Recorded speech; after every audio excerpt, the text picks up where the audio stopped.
Hey, welcome back to the Artie Lange Show.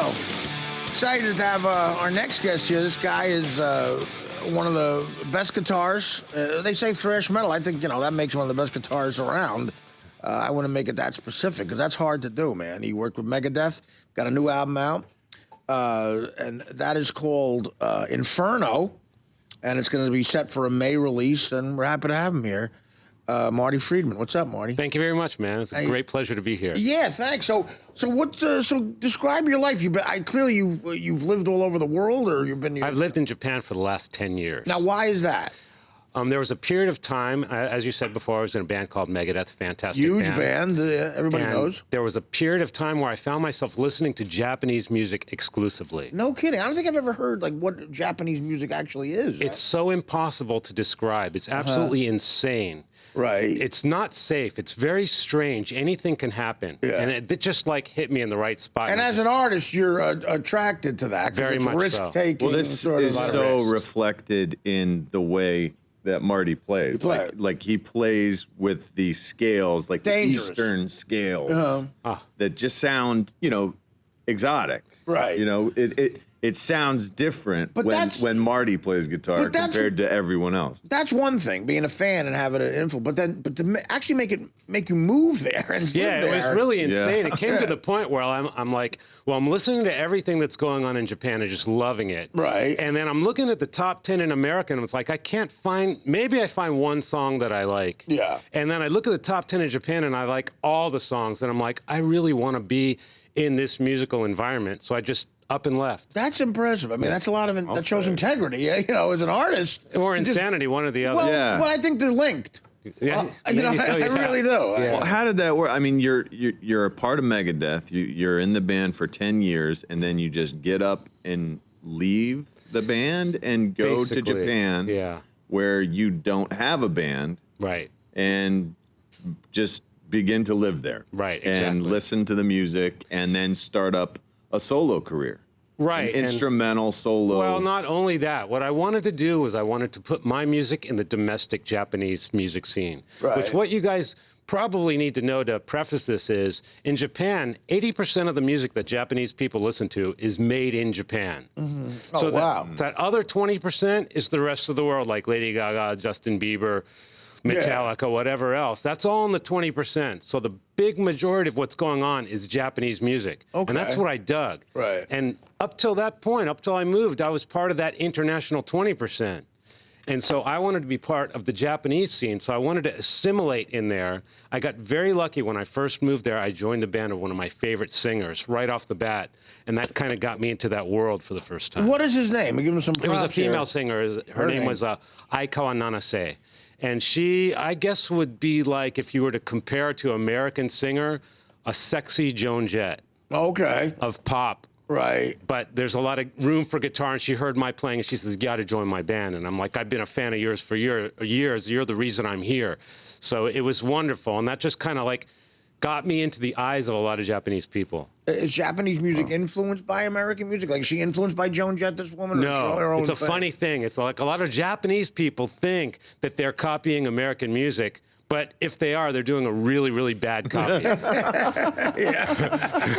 If they are, it's not. It's really very Japanese. Sometimes it has elements of American music, like loud electric guitars. Right. But then the content is very Oriental and Asian, and there's a lot of big contrast, like really sappy ballads that go into really super heavy metal stuff that just kind of wouldn't coexist in America, and I just love that contrast. Yeah. The music is one thing. Obviously, you love it, and you're a talented musician, you can assimilate, but what about the rest of the lifestyle in Tokyo? I mean, is that where you went, Tokyo? I'm assuming. Yeah, I mean, how did you do with the rest of life there? Well, yeah, I mean, I wasn't really Did you know worried. Japanese? I spoke Japanese fluently before I went there. So you were that into it that you went and learned that the was language. just my hobby, being on the road, you got to have something to do. I mean, you can get into a lot of trouble on the road easily. Right. But I was studying on the road. I was actually taking correspondence courses in Japanese when I was touring. So I'd be studying in airplanes and backstage and stuff. And by the time I went to Japan, I was already fluent. And then just living there. That's a big deal. Yeah, it really helps. To be able to read and write Japanese, Read and write, then you could, because if you can't do that, that's really difficult. It doesn't get any more different from English language-wise, right? I mean, you've got an entirely different alphabet. I mean, how many characters are in the it's Japanese really endless. alphabet? I mean, even Japanese people don't know all of them. And the that's way, incredible. and the intricacy of each letter is so, like, I used to do a joke when I first started stand-up. I said I went to Tokyo and I was late for this meeting because it took my cab driver 4 hours to make a K-turn. I'm going to use that in Japan. That's awesome. I mean, so you knew how to write in that. Yeah, like, can you write it? Yeah, of course, I can write it. But the thing is, that's what kept me going studying, because it's like you get a payoff. You know, if you learn like French or German or everything, all the letters are the same. You know what I mean? Yeah. In Japanese, it's like each little one is like a little code that you're breaking. Exactly. And you keep getting that little stimulus to keep going. Yeah, it is kind of. It helped. Yeah, it's very unique. It helped. But so you're in this band, having success, I would assume. Right. Do you tour just Japan and Asia? Now? No. But when I joined, when you when first I came to got Japan, over when there. I first got there, she's kind of a household name in Japan, so we toured all over Japan, which means domestic artists tour a lot more in Japan than international artists. Like, for example, like a big band might play 3 or 4 different places in Japan coming from America, but Japanese people will play in the smaller towns and maybe do 20, 25 shows. So as soon as I joined her band, I was playing in places that I'd never played before as an international artist that I've already played there for 10 years. Right. So it opened all kinds of new doors, and it started getting me into the things I really wanted to do. That's interesting, man. It's now Megadeth. Do you still talk to those guys? A couple of the guys, I have absolutely no hard feelings with the band. Love them. It's like it's deeper than family, you know, because when you're in a band, you do stuff that you wouldn't do in front of your family. Well, of course, especially on the road. On the road. I mean, so it's a special kind of relationship. I'm their biggest fan. I wish them nothing but the best. How many years were you with them? 10 years. 10 years. 10 years. Yeah. And do they? It's funny. I guess It was their best era. period. Yeah. Now, do they still tour a lot? You don't hear a lot about Megadeth anymore. I've been completely out of the radar on what they're doing, you know. John, you know that world kind of, John. I mean, is Megadeth Yeah, I mean, still Dave around? Mustaine he's around. He's around, yeah. I don't know if they're touring, though. They've had a lot of people kind of rolling through, it seems like.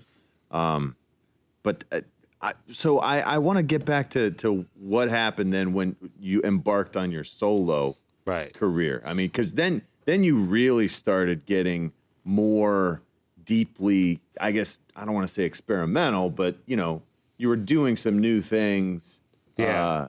When you're doing a solo thing and you're in a relatively successful band, you kind of have more freedom to do what you want and not really worry about like how commercial it is and stuff like that. Yeah. And so I had already done solo albums before I even moved to Japan. But when I went to Japan, it's like all hell broke loose. I did everything exactly what I wanted to do. And the main thing that facilitated that, oddly enough, was I started doing television over there. Yeah. As soon as I got over there, like somebody asked me to do a TV show, and it was kind of a parody comedy of a rock music TV show, and I did it. Right. I had no intention to do TV. I just wanted to do music, and the show became a hit right away. Wasn't it called like Mr. Metal? Yeah, you know your stuff, Mr. Heavy Metal. Yeah, Mr. Heavy Metal. It was like a talk show or something, or it was like a comedy send-up kind of show. It had a lot of Japanese celebrities coming on the show, and talking about their relationship with rock and heavy metal.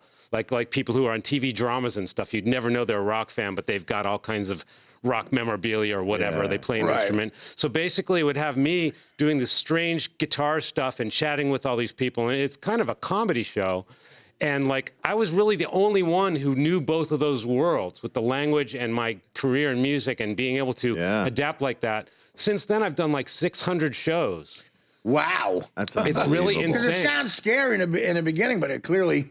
You're like the American guitar expert for all of Japan, right? Well, yeah, whenever someone's looking for that, you're an ambassador. Like, hey, you're the ambassador. I really have to be an ambassador. And the funny thing I noticed when I was watching this show backstage, I've never done a show like this in America before.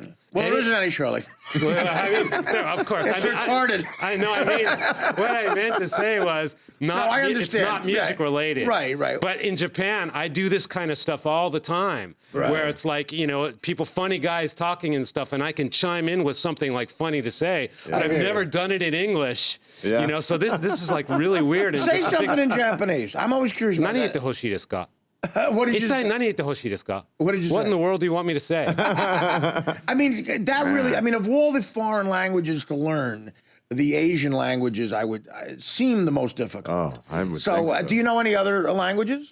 You know, I've toured the world, so I can like find the bathroom and find food in France and Spain and all that stuff. But I could probably get away with that. But if you're going to learn one language, I guess Spanish would be the one I've heard the most. Just growing up in the New York area, I would try that. But to learn, you know, Japanese, that's really it's all necessity, man. If there's something you want to do and that's in the way of you getting to do it, then you'll learn it easier than like if you don't have any interest in it. Do you feel like being so musical contributes to your ability to pick up languages? Sure, You know, because my ears can work. You know, I hear something and that probably helps. Yeah. Yeah. Was that always something like languages in school or just growing up you were interested in? You know, I lived in Germany, so I spoke German then.